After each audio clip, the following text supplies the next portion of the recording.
Okay, here's what I am restringing today. This is an Ibanez. And the model number looks like an Ibanez Premium TOD10. Made in Indonesia. I'm going to say it's a 2023. This model has Goto locking tuners on it, and which is a nice upgrade.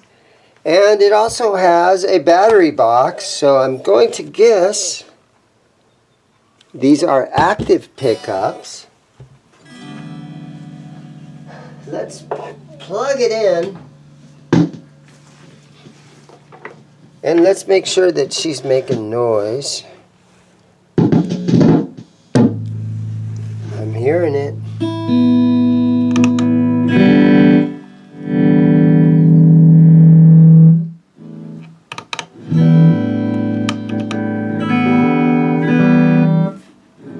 Nice. Sounds good. Alright, so this guitar, currently the strings on here are a 9, let's take a look, is it a 9? It's a 10 through 46 on this one. And locking tuners, so fretbands feel really nice. Now it's got a unique fingerboard on this guitar. This is not my guitar, I'm just doing a restring on there. So it's kind of, I don't know, it's kind of a tree of life without the leaves. It just kind of looks like thorns. So maybe it's got rose thorns. Maybe there's a couple of roses in here. Don't know, but yeah, it doesn't really look like the tree of life. It kind of looks like the tree of life has died and it's left us with a thorny fingerboard, right? So anyhow, let's put strings on it. So when you've got locking tuners, all you got to do is loosen this a little bit. I'm going to pull all the strings off.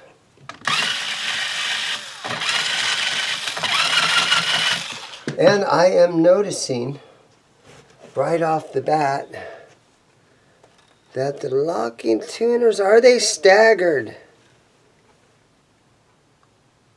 I think they are. So these three here are a little bit taller than these three here. Okay, so with locking tuners, you go on the back, just loosen these. And Goto makes such high-end stuff. You just got to loosen these, and the strings are going to just fall right out.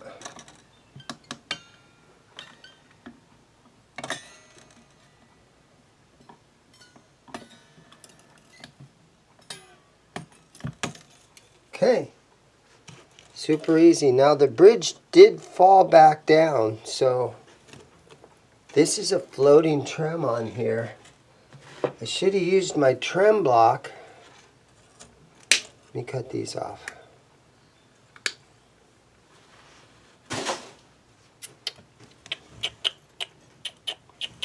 Let's grab the arm for this guitar.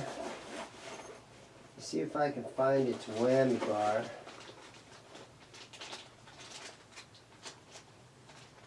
This guitar is so new that he's never opened his whammy bar. The whammy bar has never been on it.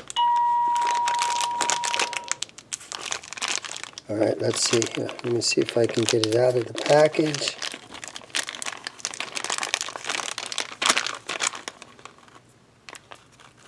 There we go. Okay, so this to me looks like she just slides right down in there. Very nice. Okay, and let me see if my trem block. This is my trem block.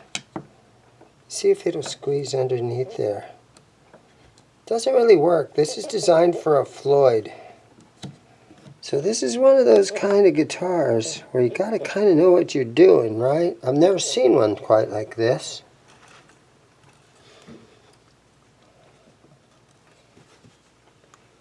So I've got a plan B other than the trem block.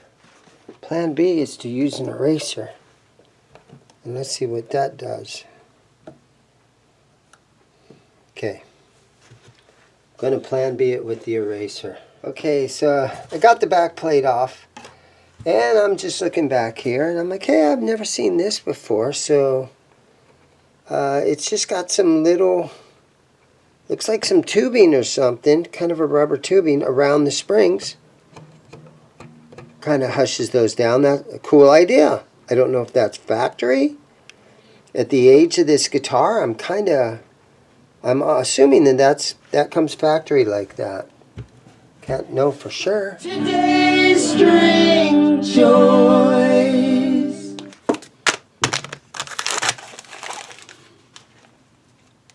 10-gauge strings. Oh, yeah, you can't hold on to that thing to save your life. Oh, it was slipping all over the place. Guys were laughing. Put these babies in here. 10 through 46. I already did the whole F1 oil thing on the fretboard.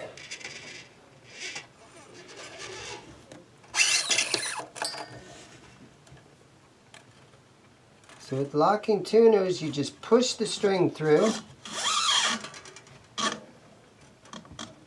Snug it tight, and then tighten up the wheel on the bottom. And there you go. And all you have to do is give it a small turn. And sometimes I like to leave a little bit more string on the low E string, just in case the guy wants to drop D. You'll have a little bit more room there. All right. Here's our A string.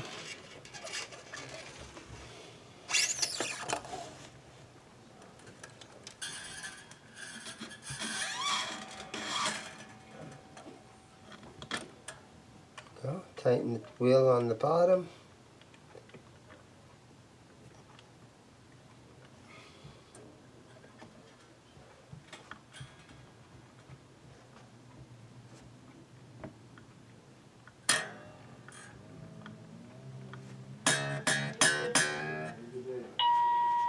So this, I know that the Steve Vai Ibanez has the Tree of Life inlays.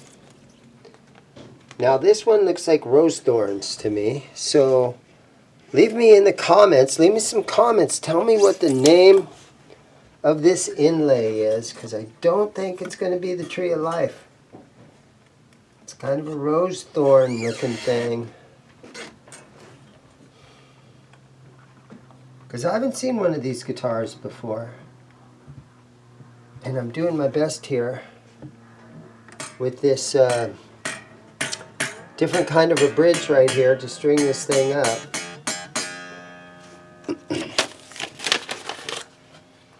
And so it makes it interesting when you get to restring a guitar that you've never seen before. But there is that element of surprise that comes along with it where you're like, you know, you're telling yourself, what the hell should I be messing with this thing? Guys, real fun story. A guy brought in a restring earlier today. And he goes, yeah, man, this guitar is just an investment. And I'm like, okay, well, what is it? And he goes, it's a PRS. And I'm like, oh, man, that thing's beautiful. How much is that thing worth? And he goes, oh, it's about $11,000. I said, take that thing out of here, man. I'm not restringing an $11,000 guitar for you because I only charge $25 to restring a guitar, and I'm not going to be liable for an $11,000 guitar in my store. So with all due respect, take that thing out of here. So, yeah.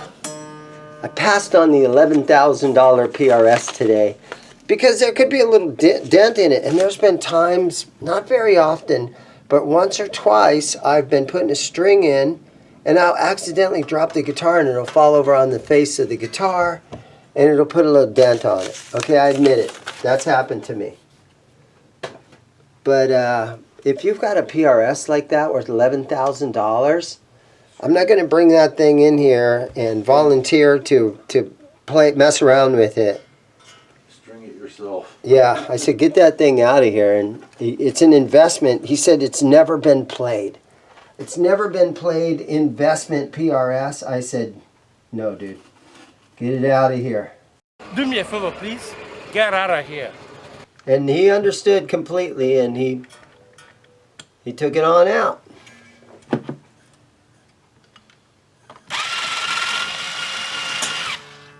Because when somebody drops off their guitar to be restrung, it's a good idea to look it over. And if you see a dent, a lot of times you kind of want to say, hey man, there's a dent right there, just so you know when you pick it up, it's already got these dents.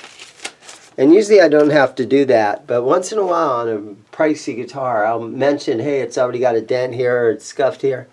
Because I don't want to be liable. Because they come to pick up their guitar, a couple days later, and then they're like, dude, how'd that dent get on there? And I'm like, oh, I didn't do that, man. I promise you I did not do that. And so then they act all pissy and stuff. Yeah. So that's my PRS story today. It makes life kind of fun. I didn't even really look at the guitar because I have no interest in high-end, guitars that are crazy amounts of money. I'm not really interested in that. Now, if somebody brought in a really old Gibson that was worth a bunch of money and it's already all scratched up, that thing's cool. One time a guy brought in a 1960 Les Paul that he valued at $200,000. And I actually sat and played that thing. And there's a video about it. If you look back in my videos from about, 3 or 4 years ago. It was around Christmas time, 3 or 4 years ago, at my old store location. A guy brought in a very expensive 1960 red Gibson Les Paul. Ruby red. Alright, just tuning it up a little bit, a little at a time.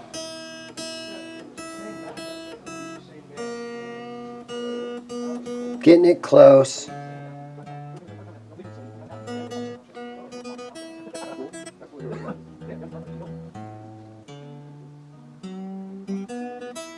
So it is kind of a floating bridge, so I'm just trying to, get it up to a pitch without tightening any of the strings too tight. And a little bit here, a little bit there. I think that always kind of works out okay. Okay, I think I'm okay to cut the strings off of here.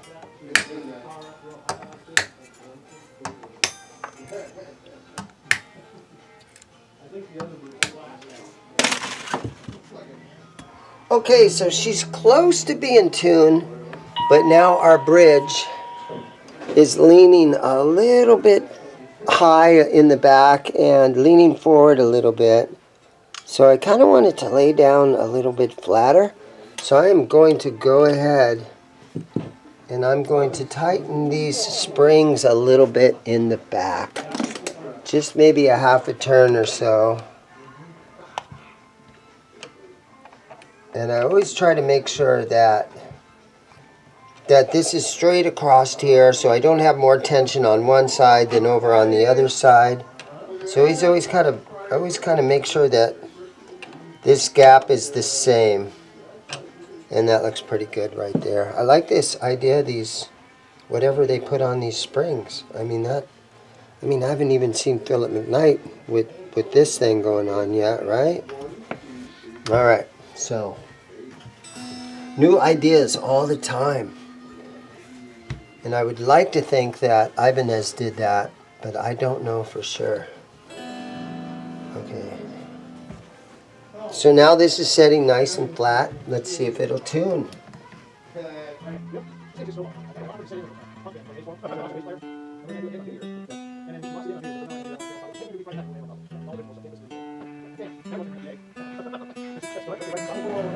All right. It's looking good. I'm just going to throw it up on my knee here and let's just see how it feels. So it does have 10s on it, and I kind of prefer 9s.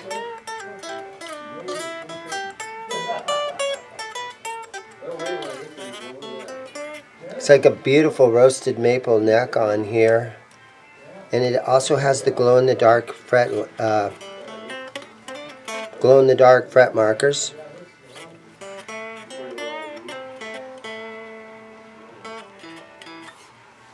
Let's check the neck and see how much relief is in the neck. Okay, let's look at this truss rod. Let's look at the string height.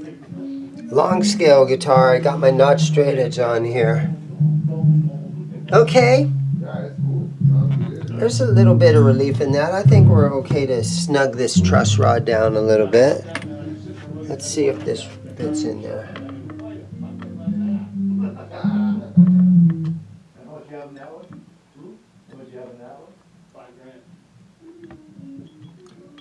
Okay. I'm going to get this G string out of the way a little bit. That's what she said. Here we go. Oh, tight. We snugged it.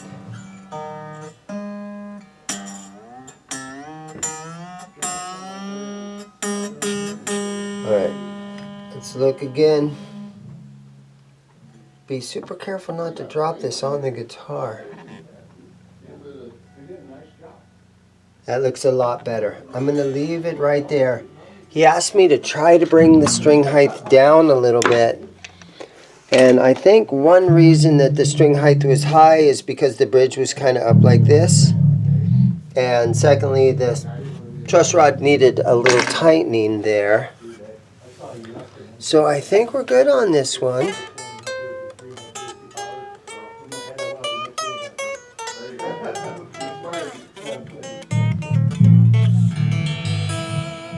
Okay, let me just put the back plate back on there, and it gives us all a chance to look at one of these new Ibanez TOD 10s Premium, Ibanez Premium, made in Indonesia.